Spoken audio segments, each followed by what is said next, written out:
Hi guys, এটা আজি বিশেষ কথাক লৈ কিনে ভিডিঅ' এটা বনালোঁ। এই বনাব ওলাইছোঁ ভিডিঅ'টো। খুবেই দুখ লগা কথা যে আজি কিছু বছৰ আগতে কাৰ্বি আংলঙত আমাৰ গুৱাহাটীৰ ল'ৰা অভি আৰু নীল তেওঁলোকক খোপা ধৰা বুলি নিৰ্মমভাৱে মৰিয়াই হত্যা কৰা হৈছিলে। সেই কথাখিনি গোটেই অসমবাসীয়ে গম পাইছিলে। তাৰ পিছতো আজিৰ দিনত মানুহ ইমান শিক্ষা থকাৰ পিছত মানুহে আজি এই অনলাইনৰ যুগত ইমান মানুহে জানি কিনেও আকৌ সেই ভুল কৰিব ওলাই আছে। আজিকালি আকৌ নতুনকৈ দেখা পাইছোঁ কিমান মহিলাক কিছুমান ঠাইত ৰাইজে মৰিয়াই খোপা ধৰা বুলি মাইকী মানুহকেইটাক নিৰ্মমভাৱে মাৰিব ধৰিছে।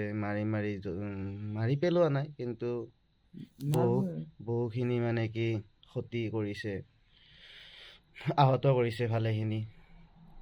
এজনী মহিলা এতিয়া বৰ্তমান মৃত্যুৰ লগত যুঁজি আছে। আজিৰ এই শিক্ষিত মানুহৰ দিনত মানুহে যদি সেই অভিনীলৰ কাহানীটো নিজৰ চকুদি দেখাৰ পিছতো মানুহে মানুহক যদি এনেকৈ মৰিয়াই হত্যা কৰিব বিচাৰে, সেইটো মানুহৰ শাৰীত পৰে নেকি? কোনোপধ্যেই নপৰে। ঠিক আছে, মহিলা কেইজনী খোপা ধৰা হয় বা সৰু বাচ্ছা কিডনেপ কৰিব গৈছে, ধৰি কিনে পুলিচত গতাই দিয়ক। আইন হাতত ল'ব লাগে কিয়? তেনেকৈ মাৰিব লাগে কিয়? এনেকুৱাকৈ মাৰিব লগাটো কোনো যুক্তি নহয়। কিবা কাৰণত যদি মাৰোঁতে মৰি গ'ল হয় আৰু যদি খোপা ধৰা নহ'ল হয়, তেতিয়াহ'লে জেল কোনে খালে হয়? যিবিলাক মানুহে মাৰিছে সেইবিলাক মানুহেই জেল খালে হয়।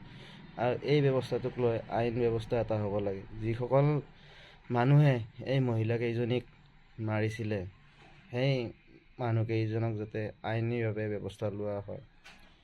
ঠিক আছে, মই কোৱা নাই বোলে এনেকুৱা থাকিব নোৱাৰে, খোপা ধৰা কিবা থাকিব পাৰে, ওলাব পাৰে, কোনো ডাঙৰ কথা নহয়।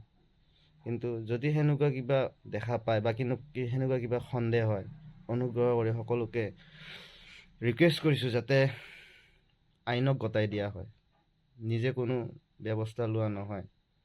কাৰণ এজন দুজন মানুহে এনেকুৱা মাৰোঁতে গোটেই গাঁওখনে যদি এটা মানুহক মাৰা হয়, তেতিয়া সেই মানুহজন জীয়াই থাকিব নেকি?